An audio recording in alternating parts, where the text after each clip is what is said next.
Roy? Can start, David. Good afternoon, ladies and gentlemen. Shalom from Jerusalem. I'm David Mencer from the National Public Diplomacy Directorate in the Prime Minister's office here in Jerusalem. I'll be taking a few questions after a couple of brief points to share with you today. Please put your questions in the chat of this Zoom, together with your name and outlet, and we'll take your questions. Firstly, to our northern border with Lebanon. The terrorist organization of Hezbollah is in breach of the November 2024 ceasefire.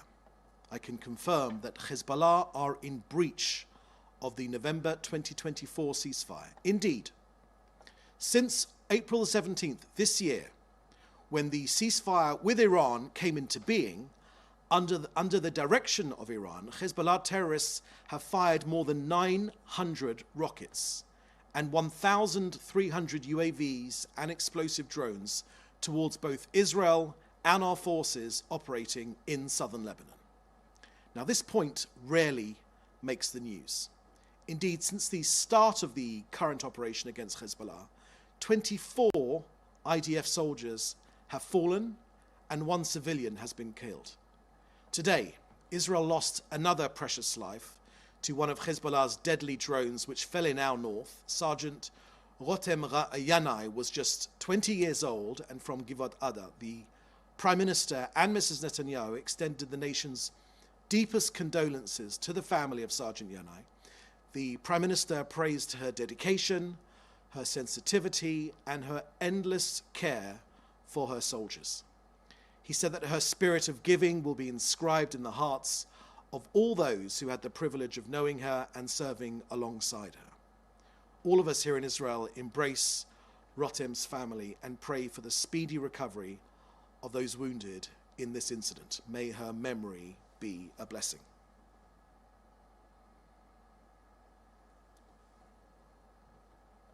The Prime Minister confirmed that Israel is leading a massive national effort to advance creative and innovative solutions against the explosive drones. At the same Security Cabinet meeting, the Prime Minister confirmed that he had instructed the IDF to deepen our operation in Lebanon. Practically, that means a large number of our forces on the ground, seizing the dominant terrain and fortifying the security zone to protect the communities of Israel's north. Now, Hezbollah chose to enter this conflict as Iran's proxy and open fire towards Israel. Now it is paying a heavy price. Let me give you our latest figures. Since the October 7th attack on Israel, 8,000 Hezbollah terrorists have been eliminated. That is more than in the 2006 Second Lebanon War. Just over the last few weeks alone, our forces have eliminated more than 700 Hezbollah terrorists. Since the start of Operation Roaring Lion, we have eliminated 2,500 Hezbollah terrorists. Hezbollah have been massively degraded, together with their 150,000 missile arsenal, and ultimately it is this point, the massive success that Israel has had against this terrorist organization, that has enabled the government of Lebanon to step up to the plate and seek to disarm Hezbollah. I can also share with you today that a short while ago, Israel's Air Force made targeted strikes in Beirut. In the last 24 hours in Tyre, Israel's Air Force took out a Hezbollah terrorist cell as it departed to launch an attack, and the Air Force have released that footage. In addition to Tyre, more than 135 Hezbollah terror targets in the Bekaa Valley and southern Lebanon were also hit. Now, let me expound a little bit more on what has been a very busy 24 hours. 10 launch sites used by Hezbollah terrorists to fire rockets against our forces and citizens were targeted. Also, a Hezbollah training camp in Bir al-Tal area in the Bekaa Valley was also struck, command centers, and also weapons storage facilities. Overnight, Israel struck 15 Hezbollah sites used by terrorists to advance the terror plots in the Tyre area. Next to Gaza, I can share with you that the heads of the Central Hamas Funds Transfer Network in Khan Yunis, southern Gaza, was eliminated. Ihab Khizrim was the terrorist who managed to transfer of millions of dollars to Hamas's military wing. He enabled Hamas to execute imminent terror attacks against our armed forces and our civilians. And in the same strike, another terrorist called Muhammad al-Habash, who was unit commander in Hamas's HQ, was also eliminated. This comes in addition to earlier in the week when another precision strike by the IDF successfully eliminated the terrorist Muhammad Uda inside Gaza. Uda was the head of the military wing of Hamas, and it comes less than 2 weeks after his predecessor, the former head of the Hamas military wing, was also eliminated. Now, Uda was among the last remaining senior commanders of Hamas who oversaw the planning and execution of the October 7th. Now, you've heard me say before that the Prime Minister has made this commitment that after October the 7th, every single terrorist involved on that day and after that day that held our people as hostage, they will be hunted, they will be located, and they will be eliminated. Israel will reach every terrorist that took part in that murderous terror attack and every terror operative who continues to seek Israel's harm. That's the end of our briefing today. Please put your questions in the chat. I can see we've got a few here already, and I will take your questions. Okay, the first question I have here is from Adam Parsons from Sky News. Adam Parsons from Sky News, you ask, there have been repeated reports of paramedics and emergency responders being killed in Lebanon. What safeguards are you putting in place to protect Lebanese medical personnel on the ground? Why are they not working? And what sort of investigations are you carrying out to determine why so many medical and emergency personnel have been killed? Thank you for that question, Adam. This is the playbook of jihadi terrorist organizations. They embed themselves in civilian areas, and they seek to maximize the harm on their own people.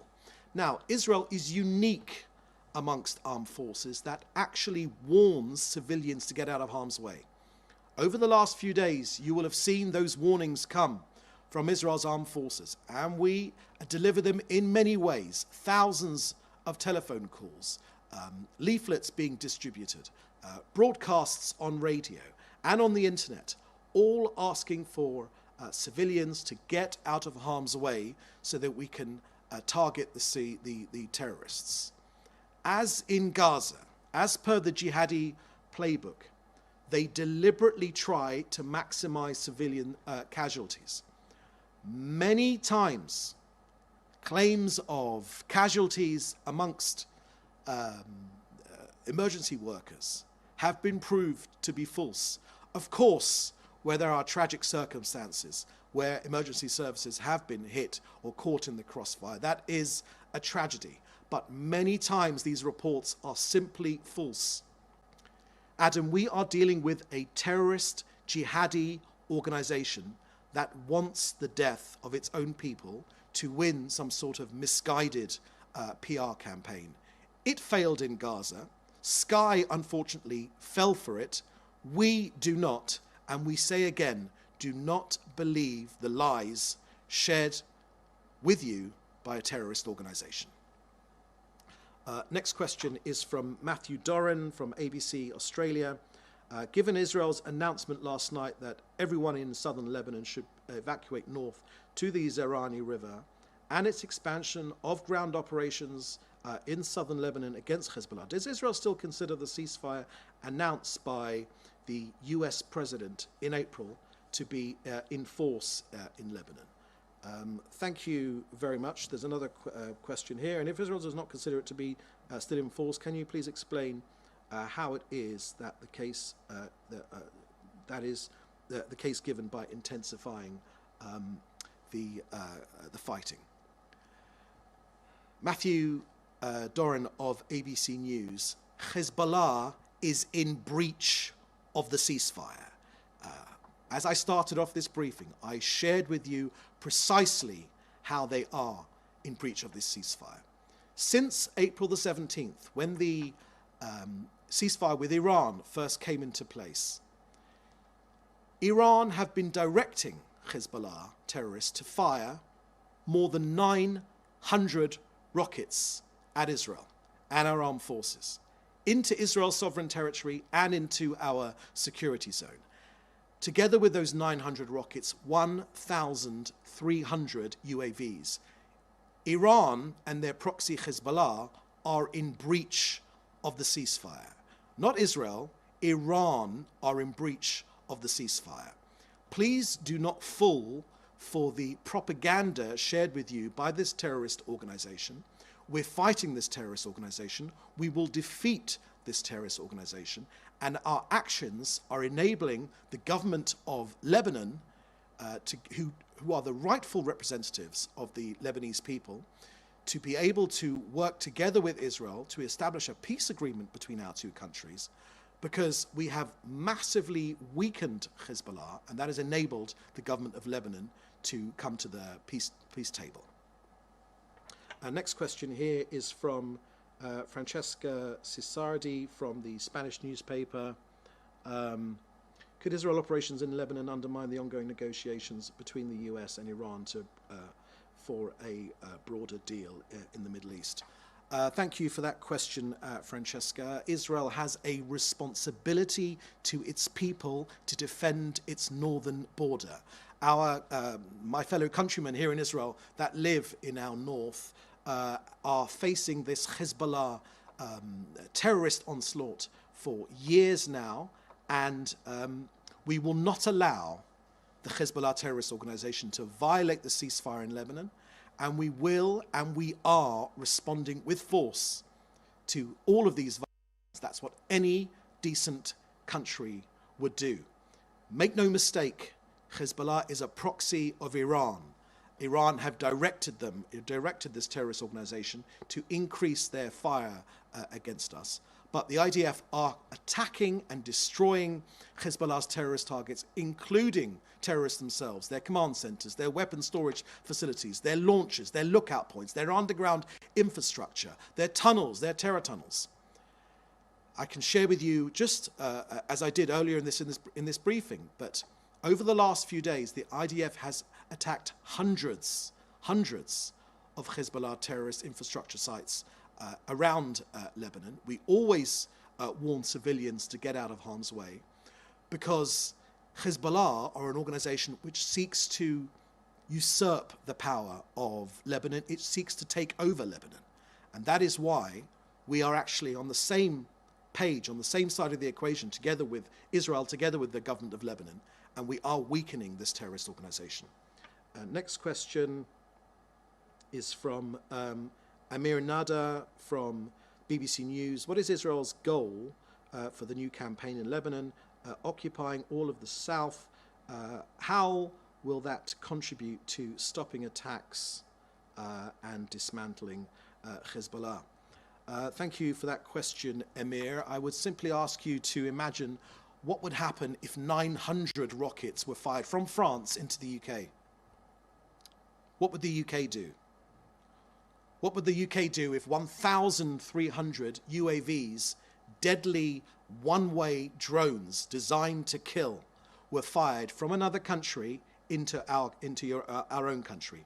Our responsibility, our duty is to defend our people, and that is precisely what we are doing, while at the same time keeping civilians out of harm's way. And I say again that our effort against this terrorist organization is enabling the government of Lebanon to be able to eject this terrorist and disarm this terrorist organization.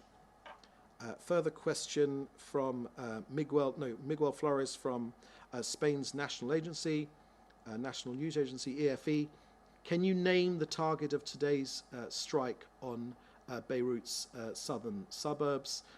That information has not been released yet. I haven't got any further information to share with you. But as I mentioned to you just a little bit earlier, I can confirm that Israel's Air Force did, in a short while ago, attack Hezbollah targets in in Beirut. Let me just paint this out for you a little bit clearer. Hezbollah personnel, their leaders, are hiding amongst the civilian population in Beirut. That's precisely what they're doing. Israel is telling the Hezbollah leaders, your hiding place amongst the civilians of Beirut will not work. It will not work. Next question, follow-up question from Matthew Doyle from ABC Australia. Aside from which party is in breach of the ceasefire in Lebanon, and noting Israel's insistence Hezbollah is in breach, my question is specifically whether Israel believes the ceasefire to be in force from this point, or does the increase in fighting mean the ceasefire is now null and void? Matthew, this is one of those questions that I think journalists get a little bit obsessed with. I've told you how the ceasefire is being breached by a terrorist organization. Our responsibility, and this has been discussed by President Trump, he has shared this truth that Israel has a duty to defend its own citizens. Now, I will say that when it comes to Lebanon, we have a unique opportunity to promote a historic agreement with Lebanon. We are continuing the negotiations with Lebanon, and they're taking place, these talks in Washington, D.C., being mediated by the U.S., and the goal of these talks is to disarm the Hezbollah terrorist organization and reach a peace agreement that will strengthen security and stability in our region and promote prosperity and peace. Our accomplishments against Hezbollah are enabling this peace deal to happen. Okay, that looks like the last question. Thank you very much for joining us today. We'll have another briefing over the next few days, and we'll keep you updated on that fact. In the meantime, you can continue to submit your questions in the usual way, and we'll see you next time. Please do stay safe, and we'll see you. Bye-bye.